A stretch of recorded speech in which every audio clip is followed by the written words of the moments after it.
నమస్తే, welcome to our channel. నేను మిషాల్ని. ఈ మధ్య కాలంలో సోషల్ మీడియాలో కాక్రోచ్ పార్టీ బాగా బలంగా వినిపిస్తుంది. మరి ఈ పార్టీకి ఇటు వైసీపీ, బీఆర్ఎస్ కలవబోతుందా? అయితే దీని మీదే బీజేపీ ఎందుకు సీరియస్ అయింది?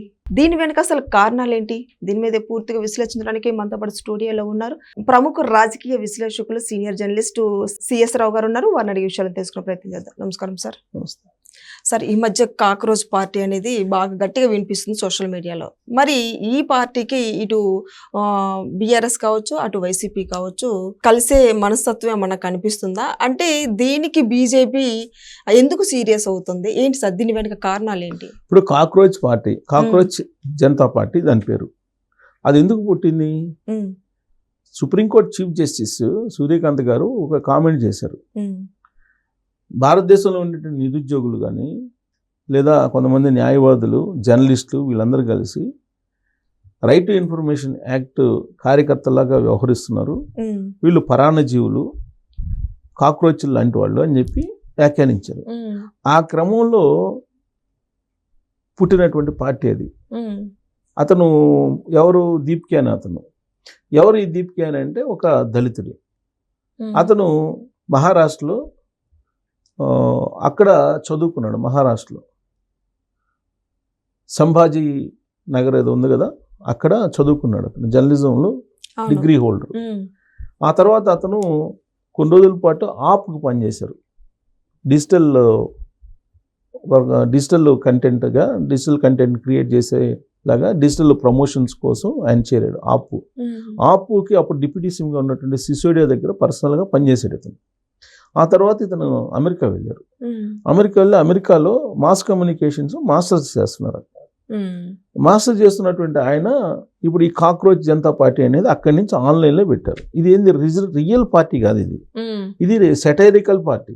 ఓకే. ఎందుకు సెటైరికల్ పార్టీ అంటే ప్రభుత్వంలో ఉన్నటువంటి వాళ్ళు ఏదైనా చేయకపోతే ప్రశ్నించడానికి, సెటైరికల్గా ప్రశ్నించడానికి పెట్టినటువంటి పార్టీ. ఇది పెట్టగానే యూత్, ప్రత్యేకించి జంజెడ్ బాగా అట్రాక్ట్ అయిపోయారు. అట్రాక్ట్ అయిపోయి 4 రోజుల్లో దాదాపుగా 2 million దాటిపోయారు ఫాలోయర్స్ ఇన్స్టాలో. అలాగే ఎక్స్ ఖాతాలో 2 లక్షలు దాటిపోయారు. వెబ్సైట్లో 5 లక్షలు దాటిపోయారు రిజిస్ట్రేషన్స్. సో దీంతో సాంప్రదాయంగా ఉండేటువంటి పార్టీలోనే, అధికారంలో ఉండేటువంటి బీజేపీ కానీ, ప్రతిపక్షంలో ఉండే కాంగ్రెస్ పార్టీ కానీ, ఇన్ని సంవత్సరాల నుంచి పార్టీలు అంటే వాళ్ళకు ఉండేది 8 million, 8.5, 8.6 ఉంది బీజేపీకి. కాంగ్రెస్ పార్టీకి 5.5, 6 ఉంది. అంటే నిన్నగాక మొన్న ఆన్లైన్లో అది కూడా సెటరికల్ పార్టీ పెడితే ఇంతమంది ఫాలోయర్స్ వచ్చారని అంటే సాంప్రదాయ పార్టీల మీద ఎంత వ్యతిరేకత ఉంది అనేది ఒక ఉదాహరణ. ఓకే. అందుకే ఈ మధ్య క్యాబినెట్ మీటింగ్లో కూడా ప్రధానమంత్రి నరేంద్ర మోడీ గారు రీల్స్ చేస్తున్నారా లేదని మినిస్టర్స్ని అడిగారు. ప్రభుత్వం ఏం చేస్తుంది, జన్జెట్కి ఏం కావాలి అనేది మీరు తెలుసుకుంటున్నారా? జన్జెట్కి ఏం కావాలో వాళ్ళ మనోభావాలకు అనుగుణంగా మీరు రీల్స్ చేసి వాళ్ళకి కన్విన్స్ చేయండి అని చెప్పారు ఆయన. కాక్రోచ్ పార్టీ పేరు ఎత్తకపోయినప్పటికి కూడా ఇప్పుడు సాంప్రదాయంగా ఉండే రాజకీయ పార్టీలు, అటు జాతీయ పార్టీలు కానీ, ఇటు ప్రాంతీయ పార్టీలు కానీ కాక్రోచ్ జనతా పార్టీ వైపు చూస్తున్నాయి. ఎందుకు చూస్తున్నాయి? 18 నుంచి 35 సంవత్సరాల మధ్య ఉండేటువంటి వాళ్ళు ఎవరైతే ఉన్నారో వాళ్ళు ఇంపార్టెంట్. పైగా కొత్త ఓటర్స్, 18 నుంచి 20 సంవత్సరాల మధ్య ఉండేటువంటి కొత్త ఓటర్స్. ఉదాహరణకి ఆంధ్రప్రదేశ్ తీసుకుంటే 50 లక్షల ఓట్లు కొత్తగా వస్తాయని చెప్తున్నారు ఈ దీంట్లో. అలాగే ఈ రేషియోలో తీసుకుంటే తెలంగాణలో కూడా వస్తాయి, అలా భారతదేశంలో కూడా వస్తుంది. అంటే కొత్త ఓటర్స్ వీళ్ళు డిసైడ్ ఫ్యాక్టర్. అందుకే వాళ్ళు చాలా ఇంపార్టెంట్. సో వాళ్ళని క్యాచ్ చేయాలంటే ఎలాగూ డిజిటల్ ప్లాట్ఫామ్ మీద యాక్టివ్గా ఉండాలి. యాక్టివ్గా ఉండాలంటే ఇప్పుడు ఆల్రెడీ డిజిటల్ ప్లాట్ఫామ్స్ అనేక ఉన్నాయి. ప్రతి పార్టీకి డిజిటల్ ప్లాట్ఫామ్స్ ఉన్నాయి, అన్ని పార్టీలకు ఉన్నాయి. కానీ కాక్రోచ్ జనతా పార్టీకి వచ్చినంత క్రేజ్ రావట్లేదు. అందుకే వాళ్ళు ఏం చేస్తున్నారు అనే దాని మీద కాన్సన్ట్రేషన్ చేసి కాక్రోచ్ జనతా పార్టీ దాని డిజిటల్ ప్రమోషన్స్ కానీ లేదంటే డిజిటల్లో మీమ్స్ ప్రమోట్ ఎలా చేస్తున్నారు, కంటెంట్ని ఎలా క్రియేట్ చేస్తున్నారు, అసలు ఇంత ఆదరణ ఎలా వచ్చింది షార్ట్ పీరియడ్లో, వీటన్నింటినీ అబ్జర్వ్ చేసి ఆయన ఆల్రెడీ అంతకుముందు ఐపాక్లో పనిచేసినటువంటి అతను, ఈ దీప్కి అనే అతను ఆల్రెడీ ఆపుకు పనిచేశాడు. రాజకీయ పరమైనటువంటి పార్టీలకి సూచనలు సలహాలు డిజిటల్కి సంబంధించిన ప్రమోషన్స్ చేసినటువంటి అతను. అందుకే అతన్ని ఇప్పుడు కాంటాక్ట్ అయ్యారు ఎవరు, వైఎస్ఆర్ కాంగ్రెస్ పార్టీ అలాగే బీఆర్ఎస్ పార్టీ అని వినిపిస్తుంది. కారణం ఏంటి, వైఎస్ఆర్ కాంగ్రెస్ పార్టీ 2019 అధికారంలోకి వచ్చిందంటే కేవలం ఐపాక్ ఇచ్చినటువంటి సోషల్ మీడియాలో హైప్, ఆ కారణంగానే అధికారంలోకి వచ్చింది. ఒక భావోద్వేగమైనటువంటి ఒక సింపతిని క్రియేట్ చేయడంతో పాటు ఒక్క ఛాన్స్ జగన్మోహన్ రెడ్డి గారికి అనేది తీసుకెళ్లారు, యూత్ని అట్రాక్ట్ చేయగలిగారు.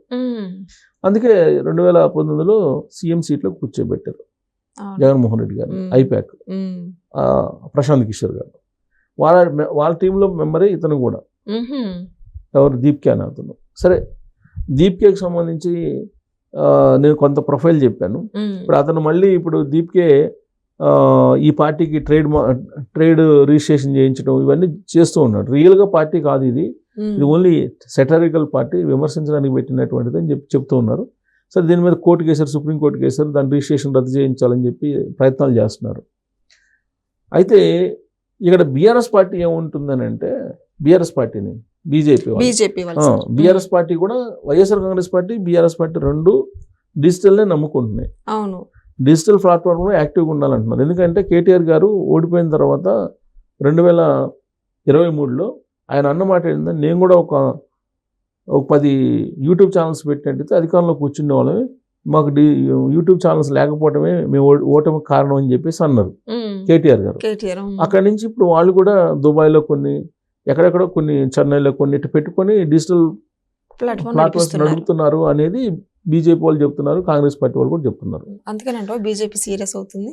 సీరియస్ అవుతుందని అంటే, ఇప్పుడు ఇలాంటి ప్లాట్ఫామ్ మీద గాసిప్స్ క్రియేట్ చేసి పెడుతున్నారు, పబ్లిక్ను తప్పుదోవ పట్టిస్తున్నారు అనేది బీజేపీ వాళ్ళు చెప్తుంది. అందుకే బీఆర్ఎస్ పార్టీకి సంబంధించినటువంటి తెలంగాణ రాష్ట్ర అధ్యక్షుడు రామచంద్రరావు గారు ఏమంటున్నారంటే, చెప్పుతోటి తేలును కొట్టి చంపుతారు కదా, అలా చంపాలి బీఆర్ఎస్ పార్టీని అని చెప్పి తాజాగా స్టేట్మెంట్ ఇచ్చారు రామచంద్రరావు గారు.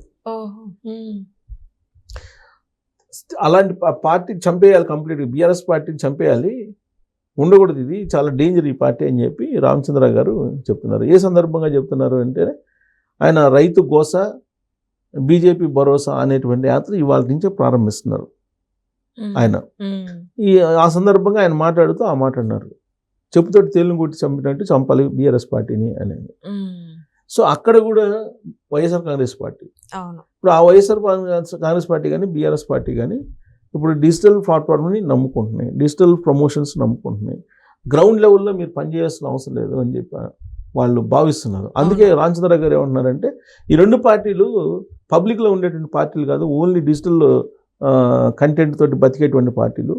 ఇవన్నీ ఓన్లీ సోషల్ మీడియాలో ఉండేటువంటి పార్టీలు, సోషల్ మీడియాకే పరిమితమైనటువంటి పార్టీలు, ప్రజల్లోకి వెళ్ళేటువంటి పార్టీలు కాదు ఇవి, ప్రజల్లో మమేకమై ప్రజా సమస్యలు తెలుసుకునేటువంటి పార్టీలు కాదు. కాబట్టి ఈ రెండు పార్టీలు ఉండడానికి లేదని చెప్పి రామచంద్రరావు గారు ప్రత్యేకించి బీఆర్ఎస్ పార్టీ గురించి అంటే, అక్కడ అసలు ఆ పార్టీ ఉండకూడదని చెప్పి స్పీకర్ అయ్యన్ పాత్ర గారు తొలి రోజుల్లోనే అన్నారుగా, వైఎస్ఆర్ కాంగ్రెస్ పార్టీ గురించి సేమ్ వర్డ్స్ అలాంటివి ఉపయోగించారు కదా.